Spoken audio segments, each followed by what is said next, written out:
கொல்கத்தாவில் பயிற்சி பெண் மருத்துவர் படுகொலை சம்பவத்தை கண்டித்து பாஜகவினர் போராட்டத்தில் ஈடுபட்டனர்.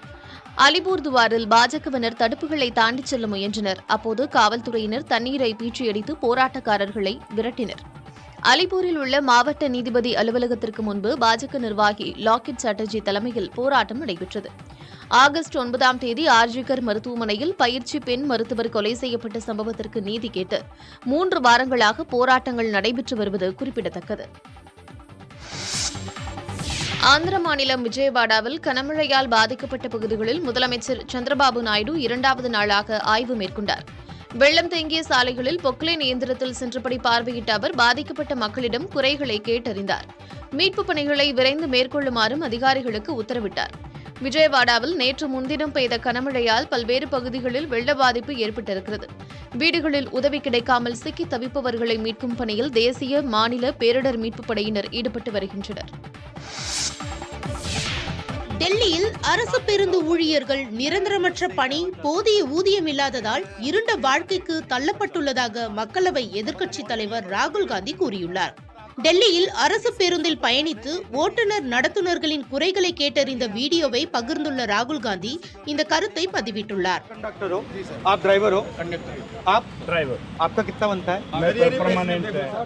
அவர் வெளியிட்டுள்ள பதிவில் ஓட்டுநர்களின் அன்றாட வாழ்வின் பிரச்சனைகளை தாம் கேட்டறிந்ததாக கூறியுள்ளார். மேலும் பயணிகள் பாதுகாப்பிற்காக நியமிக்கப்பட்ட ஊர்காவல் படையினருக்கு கடந்த 6 மாதங்களாக ஊதியம் வழங்கப்படாதது உள்ளிட்ட விவகாரங்கள் தமக்கு அதிர்ச்சி அளிப்பதாகவும் ராகுல் குறிப்பிட்டுள்ளார். நாள்தோறும் மில்லியன் கணக்கான பயணிகளின் பயணத்தை எளிதாக்கும் ஓட்டுநர்கள் நடத்துனர்களின் அர்ப்பணிப்புக்கு ஈடாக அவர்களுக்கு அநீதியே கிடைத்திருப்பதாகவும் ராகுல் வேதனை தெரிவித்துள்ளார். சமவேளை, சம ஊதியம் உள்ளிட்ட டெல்லி போக்குவரத்து ஊழியர்களின் நியாயமான கோரிக்கைகளை அரசு கவனத்தில் கொள்ள வேண்டும் எனவும் ராகுல் காந்தி தனது பதிவில் குறிப்பிட்டுள்ளார். NLCயில் 18 ஆண்டுகளாக பணியாற்றும் ஒப்பந்த தொழிலாளர்கள் 40 பேருக்கு திடீரென வேலை வழங்காததை கண்டித்து 2வது நாளாக போராட்டம் நடத்தப்பட்டது. 2வது சுரங்கத்தில் பணியாற்றும் தொழிலாளர்களுக்கு வேலை வழங்காததை கண்டித்து நேற்று போராட்டம் நடத்தப்பட்டது. இதன் எதிரொலியாக NLC அதிகாரிகளுடன் இன்று நடந்த பேச்சுவார்த்தை தோல்வியில் முடிந்தது. இதனால் 2வது நாளாக 2வது சுரங்க வாயிலை முற்றுகையிட்ட ஒப்பந்த தொழிலாளர்கள் நிரந்தர வகையிலான ஒப்பந்த பணி வழங்க வலியுறுத்தினர். இந்த போராட்டத்தில் 120 தொழிலாளர்கள் பங்கேற்றனர்.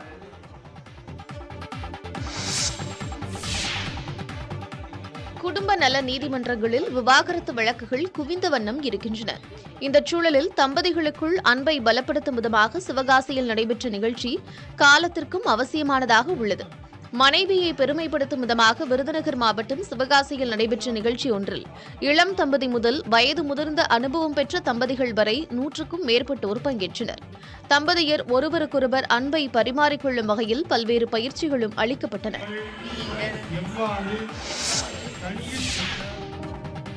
உடல் நலம் பெறுவதற்காக சென்றால் அங்கு மேலும் பல வியாதிகள் தொற்றிவிடுமோ என அச்சம் கொள்ள வேண்டிய நிலையில் இருக்கிறது காரைக்குடி அரசு தலைமை மருத்துவமனை.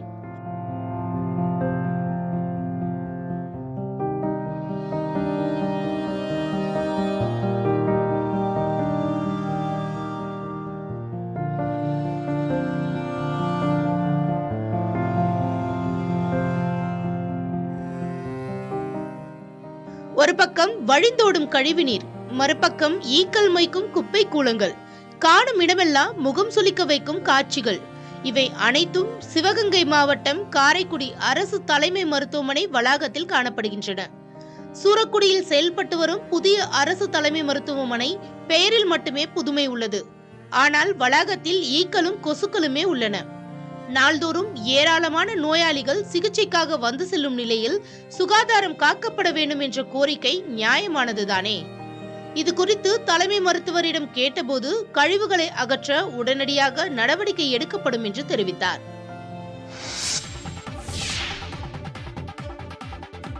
ஆம் ஆத்மி கட்சி குற்றவாளிகளின் கைகளில் சிக்கியுள்ளதாக மத்திய அமைச்சர் கிரிராஜ் சிங் குற்றம் சாட்டியிருக்கிறார். ஆம் ஆத்மி MLA அமனத்துல்லா கான் வீட்டில் அமலாக்கத்துறை சோதனை நடத்திய நிலையில் கிரிராஜ் சிங் இத்தகைய குற்றச்சாட்டை கூறியிருக்கிறார்.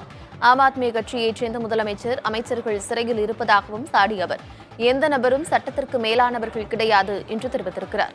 அமனத்துல்லா மீது ஏதேனும் குற்றச்சாட்டுகள் இருந்தால் அதனை நீதிமன்றம் முடிவு செய்யும் எனவும் அவர் தெரிவித்தார். சட்டவிரோத பணப்பரிமாற்ற வழக்கில் அமலாக்கத்துறையால் அமனத்துல்லா கைது செய்யப்பட்டுள்ள நிலையில் மத்திய அமைச்சர் இவ்வாறு கூறியிருக்கிறார். இதனிடையே விசாரணை அமைப்புகளை மத்திய அரசு தவறாக பயன்படுத்துவதாக ஆம் ஆத்மி குற்றம் சாட்டியுள்ளது. IC-814 இந்த காந்தஹார் ஹைஜாக் தொடர் குறித்து OTT தளமான நெட்ஃபிளிக்ஸின் கண்டென்ட் தலைவரிடம் மத்திய தகவல் மற்றும் ஒலிபரப்புத்துறை அமைச்சகம் விளக்கம் கேட்டுள்ளது. இந்த வெப் தொடரில் இடம்பெற்றுள்ள கதாபாத்திரங்களுக்கு இந்துக்களின் பெயர்களை வைத்திருப்பது தற்போது சர்ச்சையை ஏற்படுத்தியுள்ளது. பாகிஸ்தானைச் சேர்ந்த பயங்கரவாத அமைப்பு IC-814 விமான கடத்தல் சம்பவத்தில் ஈடுபட்டிருந்த நிலையில் இந்துக்களின் பெயர்களை எப்படி வைக்கலாம் என நூற்றுக்கணக்கான சமூக ஊடக பயனர்கள் குற்றம் சாட்டி வருகின்றனர். இந்நிலையில் இது தொடர்பாக செப்டம்பர் 3ஆம் தேதிக்குள் ஆஜராகி விளக்கம் அளிக்குமாறு நெட்ஃபிளிக்ஸின் இந்திய பிரிவு உள்ளடக்க தலைவர் மோனிகா ஜெர்கலுக்கு மத்திய தகவல் மற்றும் ஒலிபரப்புத்துறை நோட்டீஸ் பிறப்பித்துள்ளது. கடந்த 1999ஆம் ஆண்டு நேபாள தலைநகர் காத்மாண்டுவிலிருந்து டெல்லி வந்த இந்தியன் ஏர்லைன்ஸ் விமானத்தை பாகிஸ்தான் ஆதரவு பயங்கரவாதிகள் ஆப்கானிஸ்தானின் காந்தஹார் நகருக்கு கடத்திச் சென்றனர். அங்கு விமான பயணிகளை பிணை கைதிகளாக வைத்துக் கொண்டு இந்திய சிறையில் உள்ள மசூத் அசார் உள்ளிட்ட பயங்கரவாதிகளை விடுவிக்க வேண்டும் என நிபந்தனை விதித்தனர். அதன் பேரில் 3 பயங்கரவாதிகள் விடுவிக்கப்பட்ட பிறகே விமான பயணிகளை விடுவித்தனர். குடைகள், பொம்மைகள் உள்ளிட்டவைகள் சீனாவிலிருந்து இறக்குமதி செய்யப்படுவது அதிகரித்துள்ளதால் உள்நாட்டில் சிறு குறு மற்றும் நடுத்தர தொழில்கள் பாதிக்கப்படுவதாக ஆய்வு நிறுவனமான GTRI தெரிவித்துள்ளது. ஜனவரி முதல் ஜூன் வரையிலான காலங்களில் இதுபோன்ற பொருட்கள் 8.5 பில்லியன் அமெரிக்க டாலர்கள் அளவிற்கே இந்தியாவிலிருந்து ஏற்றுமதியாகியுள்ளதாகவும் அதே நேரம் 50.4 பில்லியன் டாலர்கள் அளவிற்கு இறக்குமதி ஆகியுள்ளதாகவும் GTRI தெரிவித்துள்ளது. இதனால் நாட்டின் வர்த்தக பற்றாக்குறை அதிகரித்துள்ளதாக அந்நிறுவனம் தெரிவித்துள்ளது. இந்தியாவின் தொழில்துறைக்கு தேவையான மூலப்பொருட்களில் 29.8% சீனாவிலிருந்து இறக்குமதியாவதாகவும் மூலப்பொருட்களுக்கு அந்நாட்டை நம்பியிருக்கும் நிலையை மாற்றியமைக்க உற்பத்தி துறையில் அதிக முதலீடு செய்ய வேண்டும் எனவும் GTRI யோசனை கூறியுள்ளது.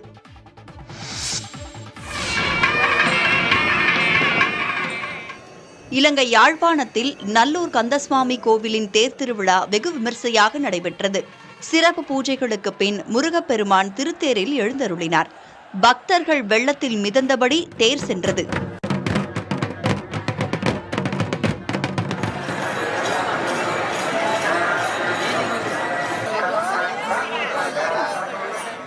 விழாவில் நாட்டின் பல்வேறு பகுதிகளில் இருந்தும் வந்திருந்த ஆயிரக்கணக்கான பக்தர்கள் தேரை வடம் பிடித்து இழுத்து இறைவனை வழிபாடு செய்தனர்.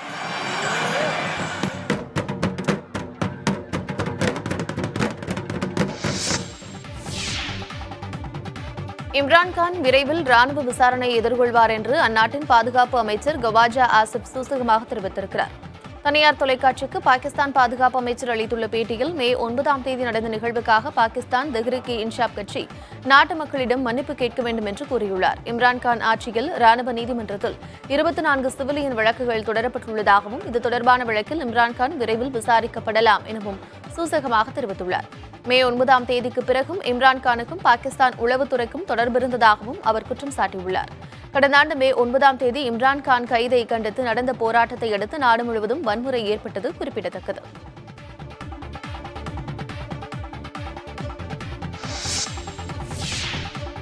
அமெரிக்காவில் பல்வேறு நகரங்களில் 10,000க்கும் மேற்பட்ட ஹோட்டல் ஊழியர்கள் போராட்டத்தில் ஈடுபட்டனர்.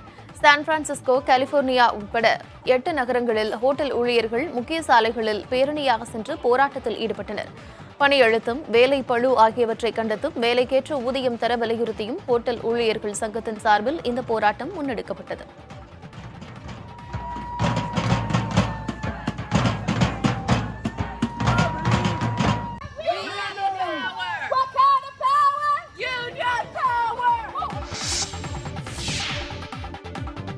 கார்த்தி நடித்துள்ள மெய்யழகன் படத்திலிருந்து யாரோ இவன் யாரோ பாடலை படக்குழு வெளியிட்டது. உமாதேவி எழுதியுள்ள இந்த பாடலை நடிகர் கமல்ஹாசன் பாடியுள்ளார். 96 படைப்புகள் பிரேம்குமார் இயக்கத்தில் கார்த்தியின் 27வது படமாக மெய்யழகன் உருவாகி வருகிறது. 2D நிறுவனம் தயாரிக்கும் இந்த படத்தில் அரவிந்த் சாமி முக்கிய கதாபாத்திரத்தில் நடித்துள்ளார்.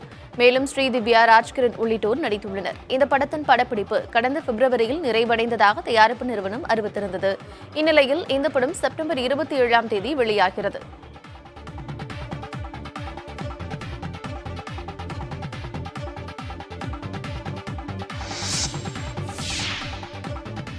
மறைந்த நடிகர் விஜயகாந்தின் மகன் சண்முக பாண்டியன் கதாநாயகனாக நடிக்கும் படத்தின் பூஜை தேனி பெரியகுளத்தில் நடைபெற்றது. வருத்தப்படாத வாலிபர் சங்கம், ரஜினி முருகன் உள்ளிட்ட படங்களை இயக்கிய பொன்ராம் இயக்கத்தில் சண்முக பாண்டியன் நடித்து வருகிறார். இதில் கதாநாயகியாக தீக்ஷாவும், முக்கிய கதாபாத்திரத்தில் நடிகர் சரத்குமாரும் நடிக்கின்றனர். இந்நிலையில் இந்த படத்தின் பூஜை பெரியகுளத்தில் உள்ள மாரியம்மன் கோயிலில் நடைபெற்றது. கிராமத்து பின்னணியில் இந்த படம் எடுக்கப்பட உள்ளதால் படப்பிடிப்பு முழுவதும் தேனி மாவட்டத்தில் நடைபெறுகிறது.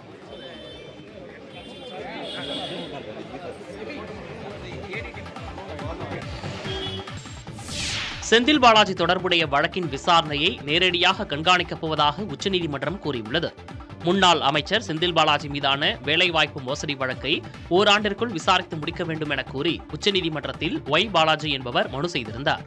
இவ்வழக்கு மீண்டும் விசாரணைக்கு வந்தபோது செந்தில் பாலாஜி வழக்கை தமிழக அரசு வேண்டுமென்றே தாமதம் செய்வதாகவும், எனவே நடுநிலையான வழக்கறிஞரை நியமித்து விசாரணையை விரைந்து முடிக்க வேண்டும் என்றும் மனுதாரர் தரப்பு தெரிவித்தது.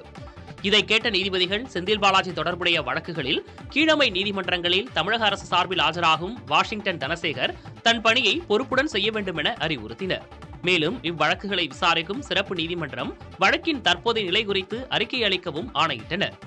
இதற்கிடையே இவ்வழக்கில் தாங்கள் கடந்த ஜனவரி மாதம் அனுப்பிய கோப்புகள் மீது நடவடிக்கை எடுக்க கடந்த ஆகஸ்ட் 28ஆம் தேதிதான் ஆளுநர் ஒப்புதல் அளித்தார் என தமிழக அரசு தரப்பு வழக்கறிஞர்கள் தெரிவித்தனர். ஜனவரி மாதம் அரசு அனுப்பிய கோப்பு மீது ஆளுநர் 7 மாதங்களாக நடவடிக்கை எடுக்காமல் இருந்தது தங்களுக்கு ஆச்சரியம் தருவதாகவும் நீதிபதிகள் தங்கள் உத்தரவில் தெரிவித்தனர். கீழமை நீதிமன்றங்களில் நடைபெறும் இந்த வழக்கின் விசாரணையை உச்சநீதிமன்றம் கண்காணிக்கும் என்றும் நீதிபதிகள் தெரிவித்தனர். பாராலிம்பிக் பேட்மிண்டன் போட்டியில் பதக்கத்தை உறுதி செய்த தமிழ்நாட்டைச் சேர்ந்த துளசிமதி முருகேசன் இன்று நடைபெறும் இறுதிப் போட்டியில் சீனா வீராங்கனையுடன் பலப்பரீட்சையில் ஈடுபடுகிறார். பிரான்ஸ் தலைநகர் பாரிஸில் நடைபெற்று வரும் பாராலிம்பிக் தொடரில் பேட்மிண்டன் ஒற்றையர் SU5 பிரிவில் காஞ்சிபுரத்தை சேர்ந்த துளசிமதி முருகேசன் பங்கேற்றார். அரையிறுதியில் சக வீரர் மனிஷா ராமதாஸை எதிர்கொண்ட அவர் 2-0 என்ற கேம் கணக்கில் வெற்றி பெற்று இறுதிப் போட்டிக்கு முன்னேறினார். இதன் மூலம் இந்தியாவிற்கு மேலும் ஒரு பதக்கம் உறுதியாகியுள்ளது. இது தொடர்பாக புதிய தலைமுறைக்கு பேட்டியளித்த துளசிமதியின் தந்தை முருகேசன் தனது மகளின் சாதனையால் மிகுந்த மகிழ்ச்சி அடைவதாக கூறினார். அந்த பிராக்டிஸ் போகிறதுக்கு லீவ் வேணுன்றதுக்காக கவர்மெண்ட்டு உள்ளே இறங்கி அந்த ஹெல்ப்பை பண்ணி கொடுத்தாங்க. அந்த லீவை இஷ்யூ பண்ணி கொடுத்து அந்த பிள்ளை நல்லா விளையாடுற பிள்ளை, அந்த பிள்ளைக்கு வந்து நான் லீவ் சேங்ஷன் பண்ணுறேன்னு அந்த 1 மாதம் லீவை வந்து காலேஜுக்கே அப்ரூவ்டு வாங்கி கொடுத்து அந்த அனுப்புனதால அந்த 1 மாதம் பயிற்சி எங்களுக்கு அட்வான்டேஜாக இருந்து இப்போது ஃபைனல் வரைக்கும் நம்ம வந்திருக்கிறோன்றதுல எங்களுக்கு மிகப்பெரிய சந்தோஷம். அந்த ஸ்போர்ட்ஸ் மினிஸ்டருக்கும் நம்ம MSஆருக்கும் நான் இது மூலிமா தேங்க்ஸ் சொல்லிக்கிறேன்.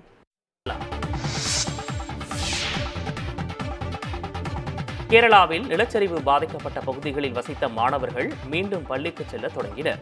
கேரளா மாநிலம் வயநாடு மாவட்டத்தில் கடந்த ஜூலை 30ஆம் தேதி ஏற்பட்ட நிலச்சரிவில் முண்டக்கை, சுரல்மலை உள்ளிட்ட பகுதிகள் கடுமையாக பாதிக்கப்பட்டன. இதில் 400க்கும் மேற்பட்டோர் உயிரிழந்தனர். நிலச்சரிவில் முண்டக்கை மற்றும் வெள்ளாரமலை பகுதியில் இருந்த அரசு பள்ளிகள் முழுவதுமாக சேதமடைந்தன. இதனால் அந்த பள்ளிகளில் பயின்ற 552 மாணவர்கள் கல்வியை தொடர முடியாமல் போனது. 2 பள்ளிகளைச் சேர்ந்த மாணவர்களை மேப்பாடி பகுதியில் உள்ள அரசு மேல்நிலைப் பள்ளியில் சேர்த்து படிக்க வைப்பதற்கான நடவடிக்கைகளை கேரள அரசு மேற்கொண்டது. பல்வேறு பகுதியில் உள்ள மாணவர்கள் சிறப்பு பேருந்து மூலம் இன்று பள்ளிக்கு அழைத்துச் செல்லப்பட்டனர். மாணவர்களுக்கு பள்ளியில் உற்சாக வரவேற்பு அளிக்கப்பட்டது.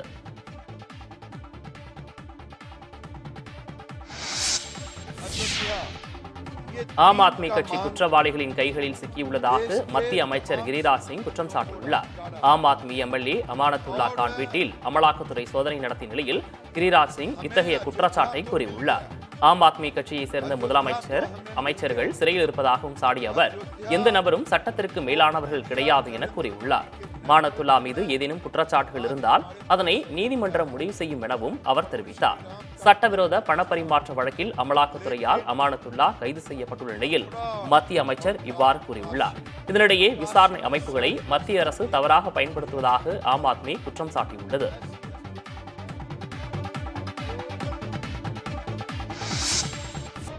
புதுச்சேரியில் மின் கட்டண உயர்வை கண்டித்து அனைத்து கட்சிகளின் சார்பில் நடைபெற்ற போராட்டத்தில் 1000க்கும் மேற்பட்டோர் கைது செய்யப்பட்டனர். புதுச்சேரி மாநிலத்தில் மின் கட்டணம் ஒரு யூனிட்டுக்கு 75 காசு வரை உயர்த்தப்பட்டுள்ளது. இதனை திரும்பப் பெறக் கோரி எதிர்க்கட்சிகள் பல்வேறு விதமான போராட்டங்களில் ஈடுபட்டு வருகின்றனர். திமுக, காங்கிரஸ், இந்திய கம்யூனிஸ்ட் கட்சி, மார்க்சிஸ்ட் கம்யூனிஸ்ட் கட்சி உள்ளிட்ட கட்சிகள் இணைந்து தலைமைச் செயலகத்தை நோக்கி பேரணியாக புறப்பட்டனர். போராட்டக்காரர்களை காவல்துறையினர் தடுத்து நிறுத்தியதால் தள்ளுமுள்ளு ஏற்பட்டது. இதனையடுத்து போராட்டத்தில் ஈடுபட்ட முன்னாள் முதல்வர் நாராயணசாமி, காங்கிரஸ் நாடாளுமன்ற உறுப்பினர் வைத்திலிங்கம், திமுக சட்டமன்ற உறுப்பினர் சிவா உள்ளிட்ட 1000க்கும் மேற்பட்டோர் கைது செய்யப்பட்டனர். கேரளாவில் நிலச்சரிவு பாதிக்கப்பட்ட பகுதிகளில் வசித்த மாணவர்கள் மீண்டும் பள்ளிக்கு செல்ல தொடங்கினர். கேரளா மாநிலம் வயநாடு மாவட்டத்தில் கடந்த ஜூலை 30ஆம் தேதி ஏற்பட்ட நிலச்சரிவில் முண்டக்கை, சுரல்மலை உள்ளிட்ட பகுதிகள் கடுமையாக பாதிக்கப்பட்டன. இதில் 400க்கும் மேற்பட்டோர் உயிரிழந்தனர். நிலச்சரிவில் முண்டக்கை மற்றும் வெள்ளாரமலை பகுதியில் இருந்த அரசு பள்ளிகள் முழுவதுமாக சேதமடைந்தன. இதனால் அந்த பள்ளிகளில் பயின்ற 552 மாணவர்கள் கல்வியை தொடர முடியாமல் போனது. 2 பள்ளிகளைச் சேர்ந்த மாணவர்களை மேப்பாடி பகுதியில் உள்ள அரசு மேல்நிலைப் பள்ளியில் சேர்த்து படிக்க வைப்பதற்கான நடவடிக்கைகளை கேரள அரசு மேற்கொண்டது. பல்வேறு பகுதியில் உள்ள மாணவர்கள் சிறப்பு பேருந்து மூலம் இன்று பள்ளிக்கு அழைத்துச் செல்லப்பட்டனர். மாணவர்களுக்கு பள்ளியில் உற்சாக வரவேற்பு அளிக்கப்பட்டது.